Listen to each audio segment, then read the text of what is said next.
Okay, this is a real hot take, and people will really disagree with what I'm about to say. He might have killed her. Yeah. Oh, well, I missed that one. Every time he does that, I think, oh, he's a bit of an arsehole, a bit of an idiot. Wow. I mean, just wow. Hello, I'm Dad. I'm a writer, arts journalist, and long-time James Bond fan. And this is my daughter, Betsy. She's a university film student, film editor, and full-time feminist. When she was young and her heart was an open book, I used to show Betsy films and TV series that I liked. The Persuaders, The Avengers, The New Avengers, To Catch a Thief, and of course, a few James Bond movies, although don't worry, I fast-forwarded through some bits. But then, when she was 13, an annoying thing happened. Betsy developed a mind of her own. Suddenly, she didn't want to watch my stuff anymore. She wanted to watch her stuff.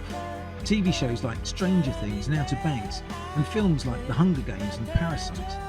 I couldn't pay her to watch a 007 movie. Plus, she thought James Bond was sexist, if you can imagine. So all these years later, can I persuade Betsy that Bond is actually brilliant? And can she persuade me that things like The Summer I Turned Pretty and Young Royals are mini masterpieces? Whatever happens, it's a chance to go bonding with Dad.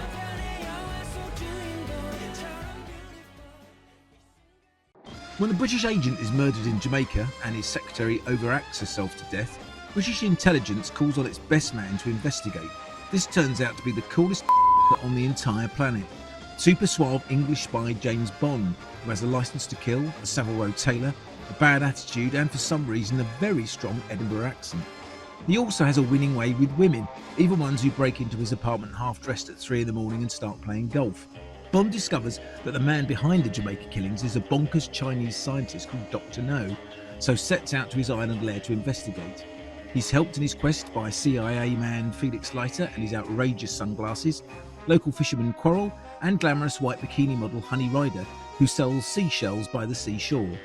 This is the first James Bond film, and while the special effects are not very special, it introduces a number of classic ingredients used across the series. A gun barrel opening, a rotoscoped title sequence thingy, a villain bent on world domination, lush locations, fabulous sets, and the twangy James Bond theme. It also has Ursula Andress making one of the most memorable entrances in the whole of cinema, and Sean Connery cementing his place in film history. This is Dr. No. Okay. Okay. Okay. Dr. No. Yes. Yes. Yeah, you're No, sorry. it's very exciting because it's the very first James Bond film, and it is very exciting. I can't stress that enough. How exciting it is. 1962, first ever Bond film. Not the first time Bond has ever appeared on screen. That was a live TV version in black and white 8 years earlier with a guy called Barry Nelson's Casino Royale. It was dreadful. Very stagey. Long, arduous journey to the screen. Various actors considered. So Cary Grant and Richard Burton and Patrick McGoohan and David Niven. And they finally landed on Sean Connery, and who'd been in a couple of films as a supporting artist. He's been in a Disney movie called Darby O'Gill and the Little People, where he sang. Sounds thrilling. Well, maybe not. And then it was all in a drama called Hell Drivers, which is actually quite good. And it was directed, Dr. No was directed by Terence Young, who went on to direct the next Bond film, From Russia With Love. Mm-hmm. And he also directed the fourth one, which is Thunderball.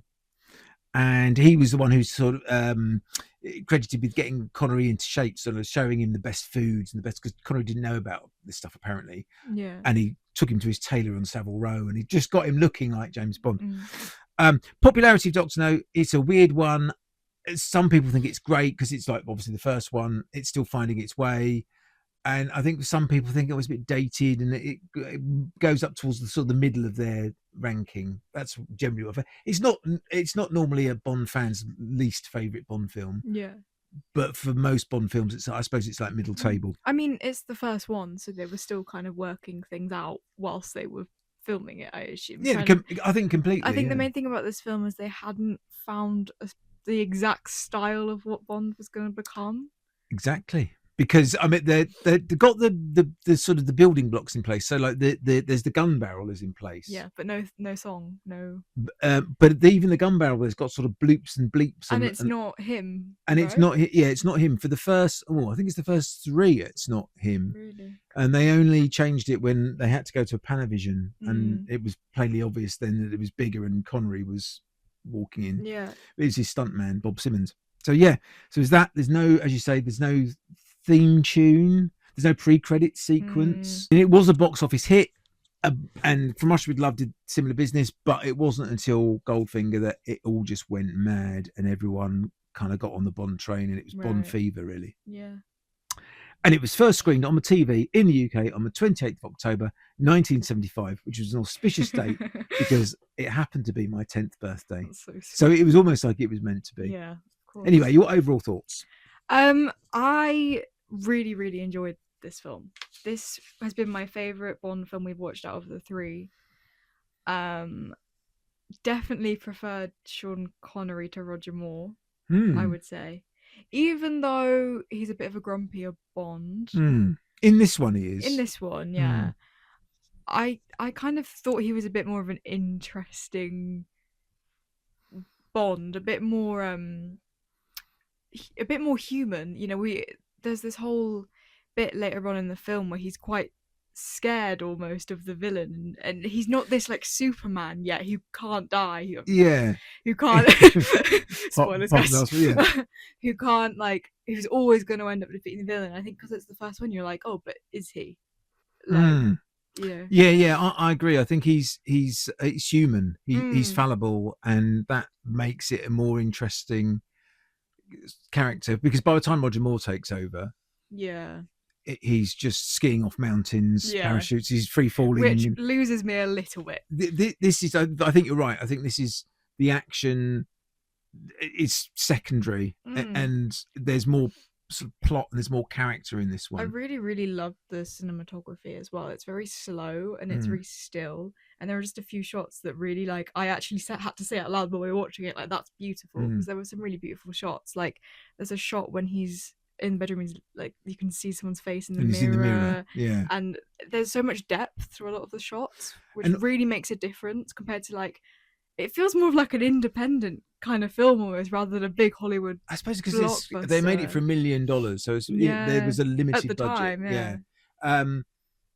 and there's a shot that stands out for me, is the one where he meets Quarrel for the first time by the bay, and Quarrel's painting his boat, and Quarrel's wearing this red T-shirt. I mean, I think the color correction was a bit mad with the people who kind of did it later. I mean, they maybe have overcorrected the color a bit, but nevertheless, the frame, it just looks, as you say, it looks beautiful, I think. Yeah, fun. So let's talk about some elements then. So Bond, as you say, I think he's a bit off with people. Yeah, it's he's quite not grumpy, maybe not, but he's a very, very sort of assertive, and he's not the quip machine that he would become later. No, which I prefer, because I don't love the quips. I quite like as long as they're good quips. I like a quip. Yeah, I think the issue is quite often they're not good quips. Oh, okay. I mean, he didn't. I can't think of one really sort of laugh out loud quip in this film, apart from when Honey turns up on the beach and she says, "Are you looking for shells?" And he says, "No, I'm just looking." Bit sexist, but it was. It's a sort of a good. It's kind of, that's got like kind of an element of what's to come later on with Bond, isn't it? That's kind of like teasing almost, kind of what they want to do with the character. Yeah, I know I've told you about this before, but I think this is fascinating, so I'm going to say it again. It's the whole way through the series, the whole James Bond thing has become his kind of trademark. Yeah. But in this film, it only comes about because he's sitting opposite the card table from Sylvia Trench, and she says to him, "I admire your." Oh no, he says to her, "I admire your courage, Miss." And she says, Sylvia Trench. And she says, "I admire your luck, Mister." And then the camera goes on to him and he says, "Bond, James Bond." So he's actually mimicking her. He's taking the piss out of her. And that whole trope has only come from that one moment, really. And it's carried on right the way through. And that completely changes my perception of that as well. He's not this later on, every time he does that, I think, oh, it's a bit like a bit of an arsehole, a bit of an idiot. But in that bit, it's quite, I don't want to say endearing, but you know, he's taking the piss. It's more like a friendly thing. Yeah, almost, he's again maybe a bit more human than just. Yeah, no, I agree. But also he's ruthless. The way he treats the chauffeur, he beats the chauffeur up when he shoots the professor in the back. Yeah, and also just in the way he is with people at Government House, he's really off with them. So one of the Playdale Smith, who's the governor, I guess, says, "Oh, do you want to meet the suspects? Should I bring them in?" And he says, "Oh Lord, no, I want to meet them socially." And it's kind of, no, okay, well, just you could be nice about it. But he's finding his way, Connery, but he's still got real character. He's got real presence. 100%. Okay, villains then. Three blind mice, the assassins at the beginning. No one really remembers them. I like them. I think have them in for longer than the actual villain. Right. I have them in for longer than Dr. Have them in for longer than Dr. No. So they kind of just like, what was the point? That they kind of just disappeared. You know what I mean? I really liked the idea of having three blind mice as I mean, three obviously they're not blind. I know, but it's fun. And like I like how it went from like in the titles, right? There's like the cartoon and then it goes into it's all the rotoscoping and they're rotoscoped into the titles. I really like that. And they're characters from the novel as well. Okay. Yeah. Professor Dent as well. He's not, no one sort of says, "Oh, who's your favourite Bond villain?" No one says it's Professor Dent. But I think he's got that kind of like ratty looking face, isn't he? Sorry. People remember him because of the way he dies, because Bond shoots him in cold blood and then puts another bullet, and it goes I'm not going to say it, bullet in his back just for good. It goes back to this idea of Bond's not a nice person. And when someone like Roger Moore takes on Bond and makes him I know Man with the Golden Gun is a little bit more aggressive for some weird reason, but in general he's a little bit more comedic and like friendly almost. I think that kind of takes away from his character a little bit, Bond's character, of he is actually ruthless and will kill anyone that gets in his way. It's kind of distracting when someone like Roger Moore, you know what I mean, like, well, there is a film where Roger Moore actually does kill someone in that way. Well, he it's for your eyes only, but he probably helps the villain over a cliff, right? And he kicks. He's in a car and he kicks him, and people are really shocked by this. And people are saying, "Well, you know, but Roger Moore didn't want to do it." He said, "No, my Bond doesn't kill people like that." But Sean Connery's Bond did. And Sean Connery had no qualms about it. And that's where I quite like Sean Connery's Bond. More depth to the character. Absolutely, and he's just suave. He's sophisticated. And again, like I feel like the opening, his introduction as a character, fantastic introduction to a character. Yeah, my favourite scene, I think, in the entire series is that scene, is that opening scene. Rightly so. Yeah. And then there's no explosions, there's no stunts. It's just a man lighting a cigarette and saying Bond, James Bond. Exactly. I could watch that over and over again. Indeed, I have. Yes. Okay, so Miss Tarot, played by Zena Marshall, is a white actress in makeup to make it look Chinese. There's a lot of problematic things in this film that we're not overlooking, but obviously it was of the time, so you kind of got to think about that.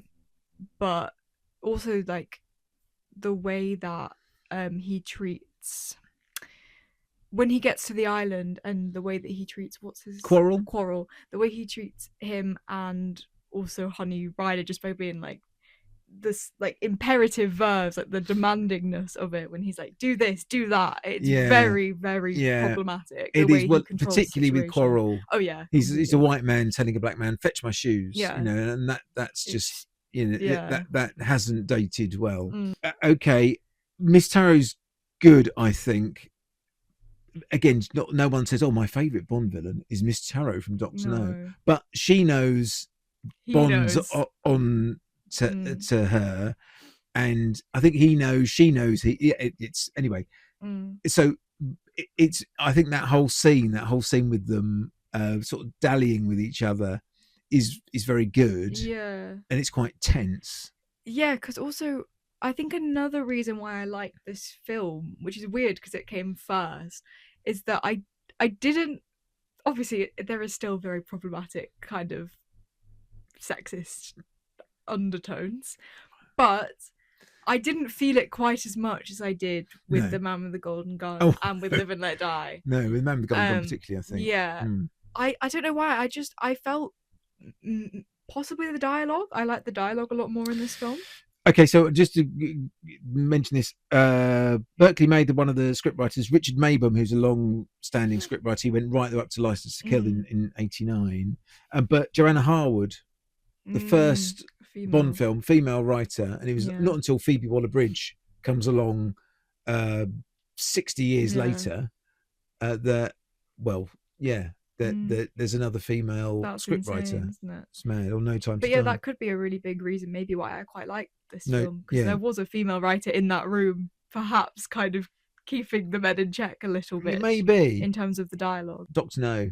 Actually, what do you think about Dr. No? Because he obviously is the big bad, played by Joseph Wiseman, another white actor in Chinese makeup.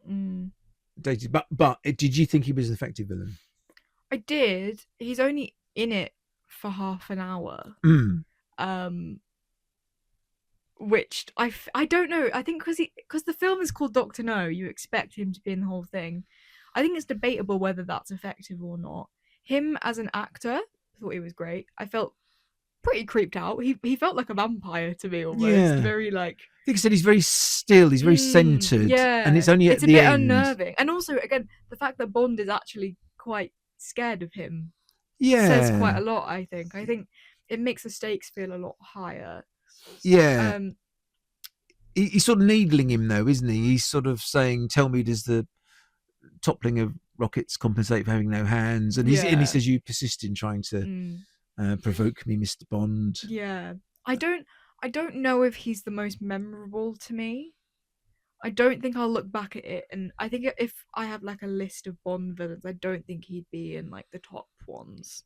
Yeah, I don't know. I think maybe the fact he's only in a few scenes.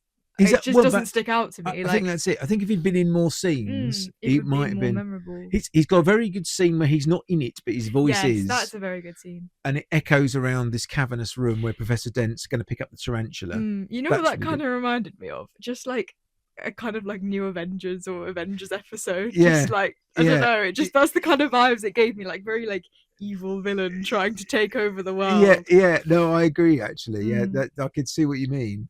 I think that scene's just sort of very well done, and the set by Ken Adam, they had to get a very cheap set, so he had this idea of putting in just an empty room, a chair and a grate above the in the ceiling, which is what they copied again in No Time to Die with Remy Malek, and he's in, and there's a sort of round grate above. I see.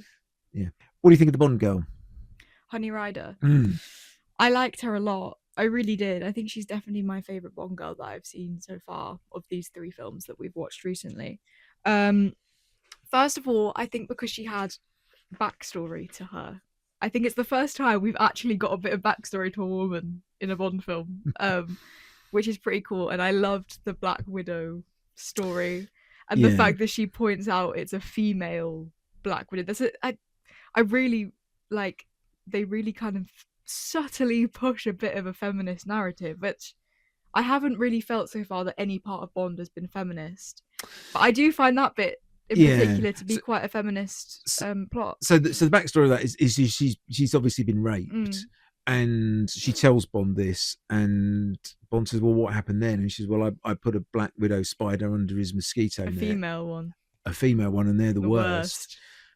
And you do have this kind of new respect for her. Well, definitely. Bond's also then a bit kind of, I wouldn't do to make a habit of that. Yeah. But then, you kind of realise that she's got mettle.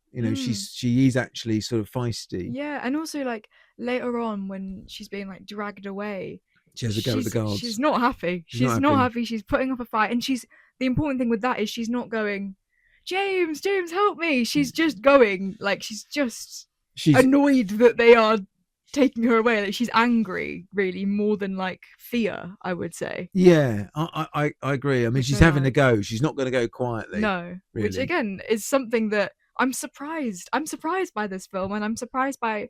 I really, really did enjoy it.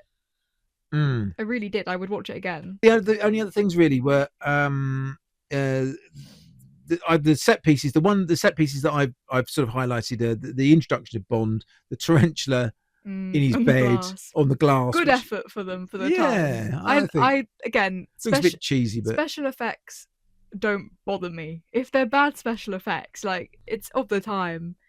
And also, like I said this to you recently, like I've seen shows recently that have bad special effects, and I'm not too fussed. Like it really doesn't bother me that much. really, If the plot and the script um is good enough, then you're I on can look board. past it. It doesn't need to be perfect. The other things with the car chase, and I put car chase in inverted commas because it's a lot of back projection and Connery moving the steering wheel very quickly. Confronting killing Professor Dent, I think, is a standout scene, not just from the film, but actually from the entire franchise. The dinner with Dr. No, I was always fascinated by that as a kid. It's cool. And also then the escape through the vents, and then the big, I love that set at the end. No, it's very 60s. It's incredibly 60s, but it just it's like a time portal into the 60s. Yeah.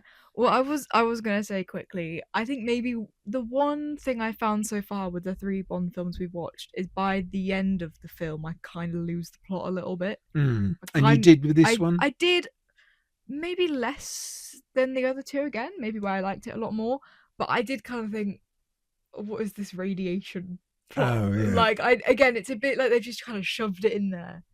Like yeah, I don't know. In the book, Bond dumps a load of bird crap on him. Yeah, that's how he dies. Insane, can I say? It is a bit insane, and Dr. No looks very different as well. But in the film, yeah, he's got I think he's got hooks in the book. I think Like in Live and Let Die. Yeah, but obviously in the film he's got metal hands, and that's how Bond sort of kills him. He's hoisted by his own petard. He can't grab hold of the again another like Bond villains have to be disabled. That's kind of although he did lose his hands because of his nefarious dealings. It's true, yeah. Yeah. And what did you think of the soundtrack? Yeah, I think I liked having the kind of the songs I weren't expecting, the Underneath the Mango Tree. Yeah. Like that was cool. Was it very Bond? Maybe not. No. And obviously not, like it just hasn't been established yet what they're going to do with Bond and with the whole soundtrack. Like the soundtrack is so important to Bond films. It really is, yeah. And Peter Hunt, who's the editor, I think it was Peter Hunt anyway, I think he called it mining disaster music. So it's really overwrought and overly dramatic. And there are some, great clips of songs Underneath the Mango Tree, and there's one in the night called Jump Up, which I really like. But yeah, the actual incidental music is really sort of knocks you over the head with it. Yeah. The only bit I do like, and it's a bit Marmite for some people, is the bit where Bond kills the tarantula with his slipper. Yeah. And the crashes of the orchestra matches the crashes of his slipper. And I think that's quite clever. But it was until they got John Barry in for the next film, and John Barry gave Bond his sound.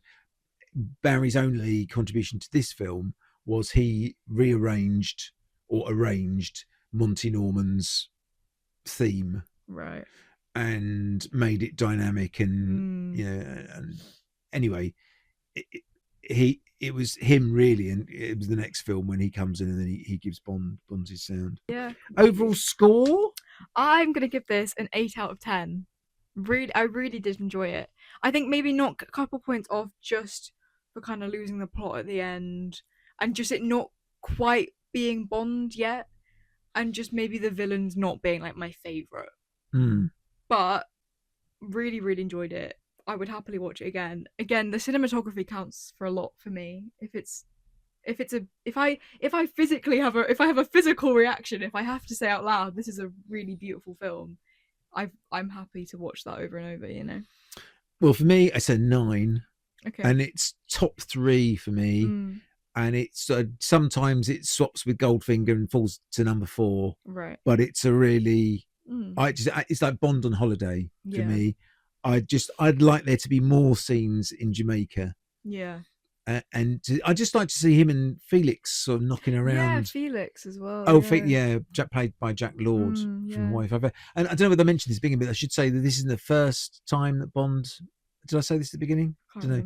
This is the first, not the first time Bond's been on screen, because he was on screen in a TV drama, a live TV drama of Casino Royale, where he was an American. So they completely rewrote all that and made him his own character, launched him into the cinema, and he was off. Yeah.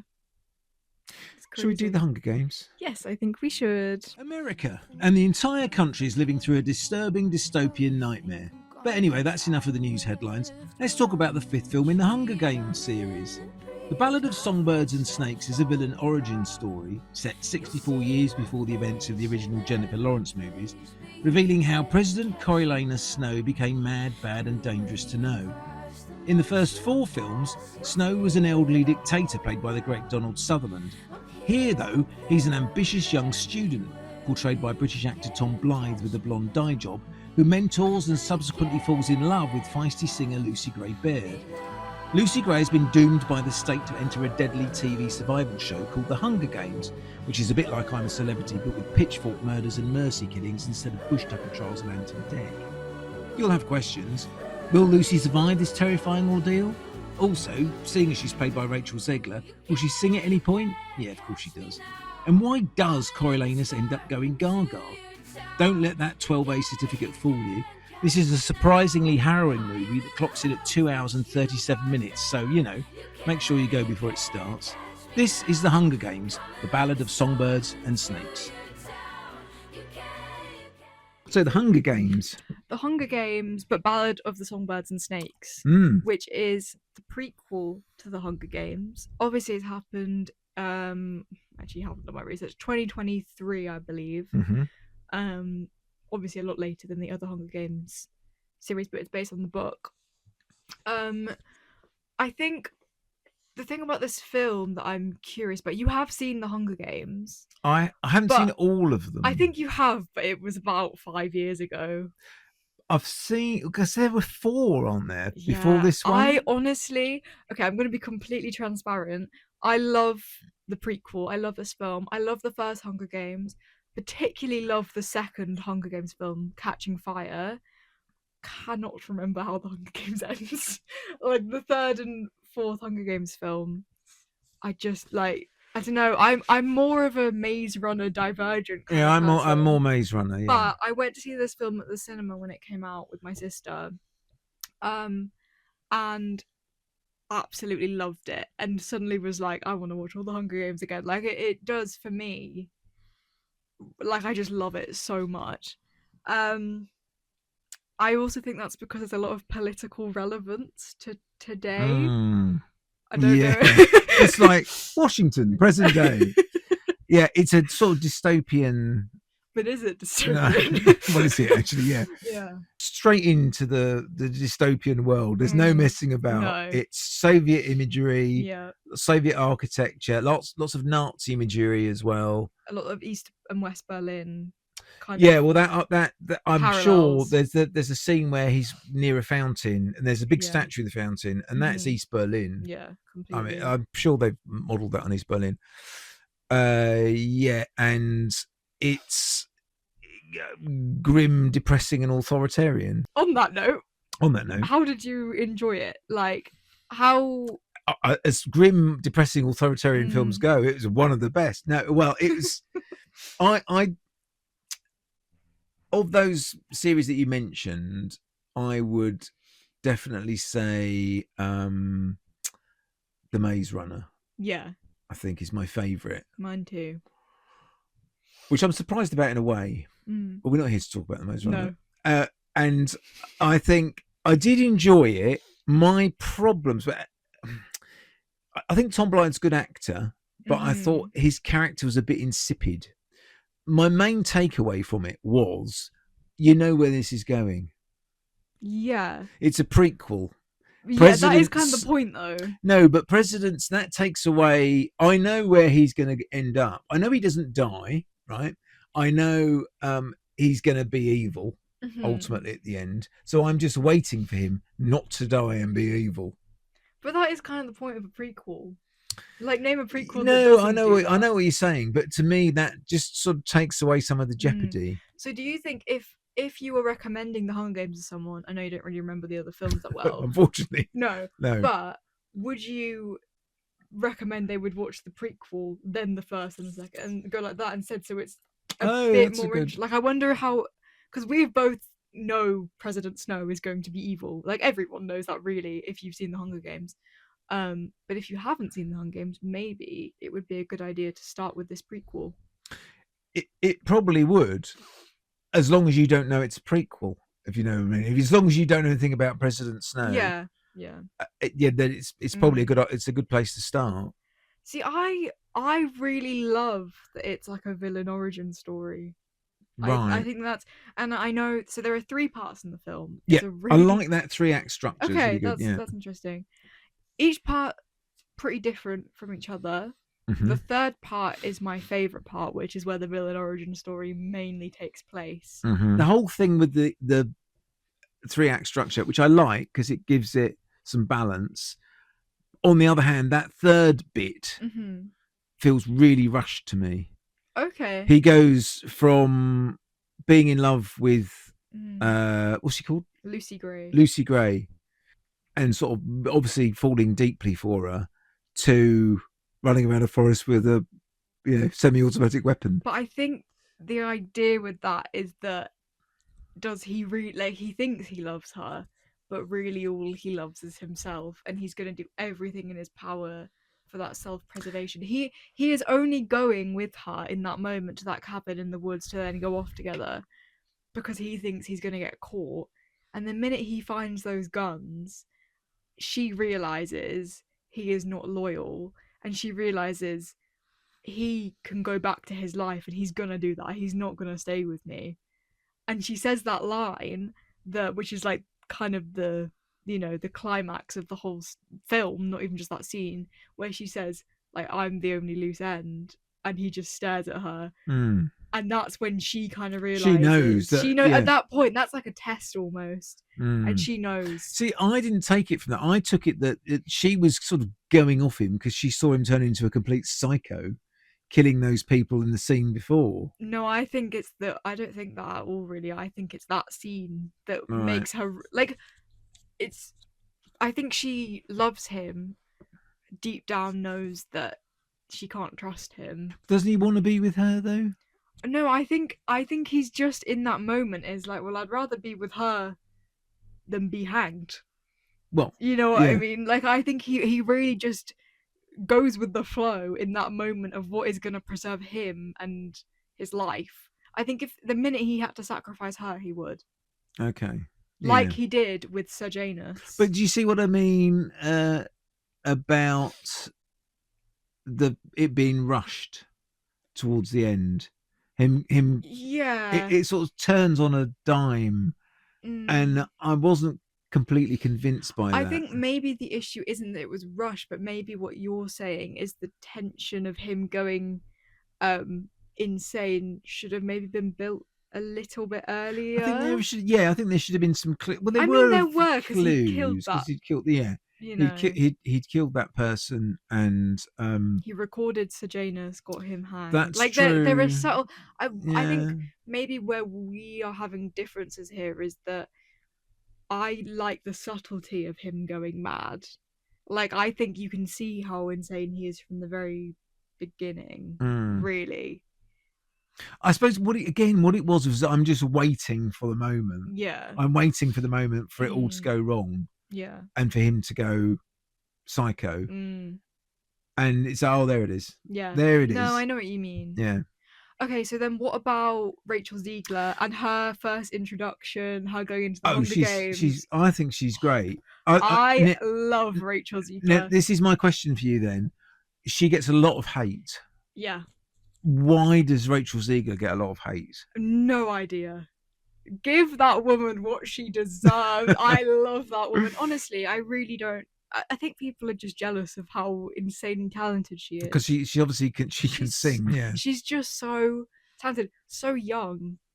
Yeah. We've been following her work since West Side Story, which was her first major thing. Playing Maria in Steven Spielberg's West Side Story was her first on-screen role. Yeah. I think was she 17? I think she was. Yeah, she's really young.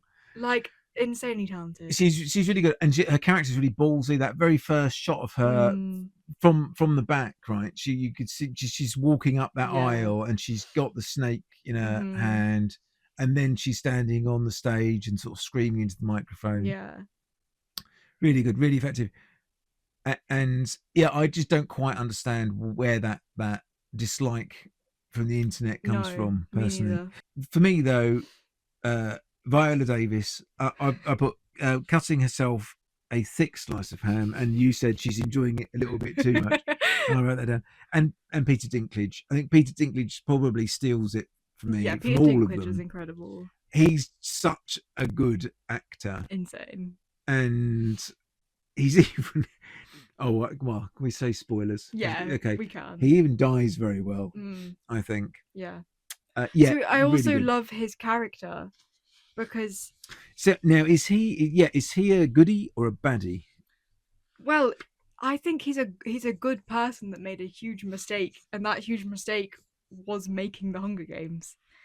You know, he didn't... It was a joke, and someone took it too seriously, and he has been trying to stop the Hunger Games from happening, which I think makes him a good person. But obviously Snow stops that from happening and gives the Hunger Games a whole new life by doing the whole televised marketing. And then they get that because it's Stanley Tucci in the other films. Yeah, it's Lucky Flickerman. Yeah, I will say, I think the script during the Hunger Games is phenomenally written. Like, I just think the line that Lucky Flickerman says while these like 10-year-olds are killing each other in the most horrific ways, like just the comedy of it, like the dark comedy of it, just I'm glad you said dark. Yeah, it's so good. So well written. I thought that was the other thing. It didn't play out like I thought it was going to play out, right? Because it says the Hunger Games, so I just presumed the whole thing was going to be the Hunger Games, and he was going to be kind of on the edges of it, and by the end he'd become a villain. But the Hunger Games section really is only half an hour. Yeah, it's if that 40 minutes 40 tops. minutes, I think. Very disturbing, as the other ones are. Very disturbing rather than gory, although it is still quite gory. But it's more that sort of stays with you afterwards because it is just such a horrendous concept. And again, they know what they're doing with this concept, as in there's a scene where one of the guys competing in the Hunger Games, he tears down the Capitol flag, and he makes a big stand in the middle of... Obviously he ends up dying because it's the Hunger Games, but I just think stuff like that is so powerful, and again very, very like politically relevant today, and like such an important part. And I just think like you can pull off a film like this, but there has to be some kind of meaning and relevance and resonance today for it to be so important. And it did that. It certainly got something to say. Yeah, I would just my issues with it really, I as I say, I knew where it was going. I wasn't entirely convinced how it got there. Yeah. It just felt a bit rushed. It kind of lost a bit of energy at the end, I thought. Right. And I was quite surprised with the Rachel Ziegler character, where Lucy Gray, where she just, the last you see of her really is where she says, "I'm not made of sugar."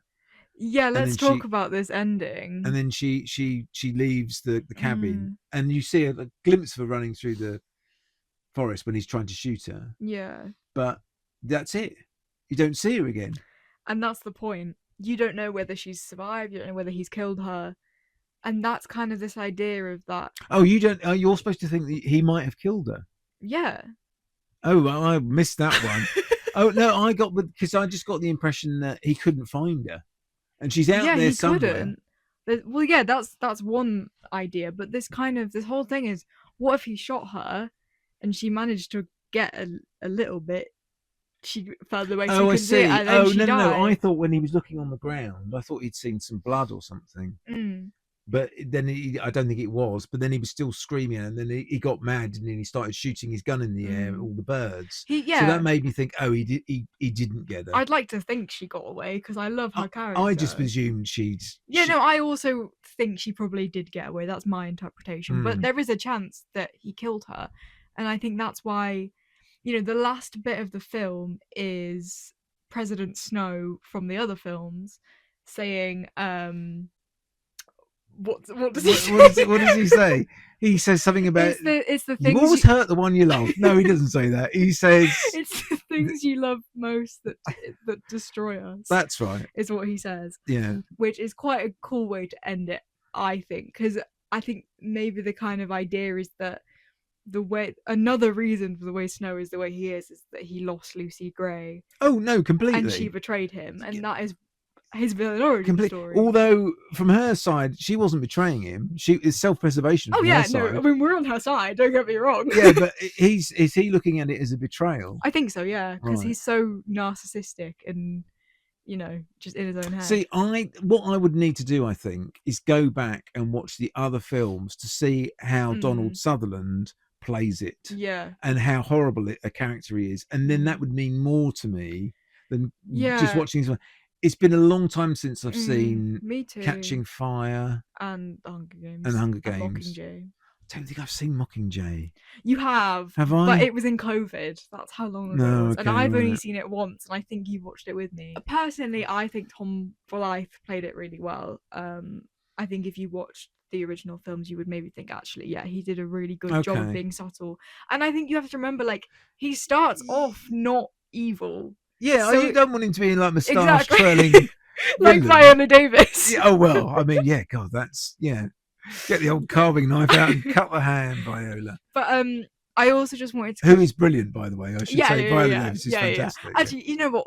All the cast, I wrote names down, like Rachel Ziegler, Tom Blythe, Viola Davis, Peter Dinklage, Hunter Schafer, and Josh Andres Rivera, who I want to talk about. Oh, well, I want to. Is he contractually obliged to be in any film starring Rachel Ziegler? It was a bit awkward how they've broken up. But, a bit awkward, isn't it? Yeah. But because he's in West Side Story. He's in West Side Story again. Phenomenal actor in West Side Story. I actually really thought he stole the show a bit in The Hunger Games. His character, he's kind of this side character that actually I think you kind of don't think about. You think of this prequel as a love story between Snow and Lucy Gray, but actually it's also a bit of a love and betrayal story about Sejanus and Snow, about their friendship. He's called Sejanus. He's called Sejanus. That amuses me, that name, for some reason. I don't know why. It's just a good German. His first name wasn't Hugh. Yeah, it's true. It's true. Anyway, back to the emotions. Yeah. I think his death is also. Oh, that's shocking. Yeah, it's awful. And again, you are rooting for him rather than Snow when he dies. And that's the other thing. Because Snow starts recording him. Yeah. When and to dob him in basically to Viola Davis. Yeah. And that sort of didn't ring true to me. It's kind of, well, why is he? Self-preservation. All he does is for his self-preservation. Yeah, but I need to watch it again. Maybe. Yeah, maybe. And I also just think that's interesting that after the kind of your first watch of it, you maybe don't believe it 100%. That counts definitely for a lot. It's not quite perfect. It's not quite on there. The one quote that I saw, it said some critics view the 158-minute spectacle as an overwrought snooze fest, while others argue that Ballad is the most satisfying entry in the entire franchise. So what do you think? Do you think it lacks excitement and drama? No, not at all. I think there's action placed very carefully throughout, so it's not too much. But it still shocks you sometimes. And also I think the emotional beats are done really well, kind of throughout the film. There are some real heart-wrenching moments that they really focus on, and they focus on them for a reason. It's not slow, it's important to the story. So if you saw it in a double bill, say you saw this first and then the Hunger Games second in a double bill, what film would come out best? I prefer. Okay, this is a real hot take, and people will really disagree with what I'm about to say. You I prefer Doctor No? no, I prefer Lucy Gray to Katniss Everdeen Oh, as a heroine. right. I don't. Famously played by Jennifer Lawrence. Yeah, love Jennifer Lawrence. Mm. Think she's phenomenal. I don't know why. I just prefer Lucy Gray. I think it's her charisma. Katniss Everdeen is a lot more trying to keep her head down, trying to survive, which obviously I understand. I would be the same. But Lucy Gray's a lot more ballsy and is a lot more like, I'm not going down without a fight. Obviously, she doesn't actually. The other thing is, okay, maybe contradicting myself a bit here. Lucy Gray doesn't actually like properly kill anyone, whereas Katniss does. She shoots people with her bow and arrow. Obviously, that's like her famous kind of weapon. So maybe actually there's a little bit of like, maybe Katniss is actually very strong, and maybe that just develops, and at the start she's not. But I think I just love Lucy Gray. I think the way Rachel Ziegler plays her is certainly a strong character. Yeah. And I can't really remember Jennifer Lawrence, how Jennifer Lawrence ends up strong, but at the beginning isn't. She's just trying to survive. I mean, she sacrifices herself. I don't even remember this even, but the whole "I volunteer" as tribute. So her sister's going in. Yeah, so that's right. So she doesn't actually have to go into the Hunger Games, but she sacrificed. So she is. I'm not saying she's not a strong woman. She is completely one of the strongest. I just think like Rachel Ziegler is just phenomenal. What sort of score would you give it then? I think I'd give it an 8 out of 10. Same. I rank the Hunger Games, Ballad of the Songbirds and Snake and Doctor No the same. Wow. I mean, just wow. That's incredible. I think I agree. I think just as a basis, like the Hunger Games isn't my favorite dystopian film series, so I don't think I could ever give it a 9 or a 10. But I do love a villain origin story. I love someone deteriorating into madness. And I like a love story that ends a bit like then he's evil. It's ambiguous, but he's not ambiguous. He is evil at the end. Yeah. I also would say I really enjoyed the first act and I really enjoyed the third act. I'm just not a big fan of the Hunger Games bit. I don't know. I just never have been. It's interesting. I get disturbed by it. Okay. So if it was called something else, there wasn't any kind of horrible kind of killing games in the middle of it. Yeah. I would give it an 8 out of 10 as well. Okay, so we're the same. I also just want to say quickly, it's shot beautifully. Oh yeah. I think the prequel, personally, I think there's more interesting and more cinematic shots in the prequel than there is in the actual Hunger Games. There are some really beautiful like angles, like when they're in the water, the hanging tree, like it's really well shot.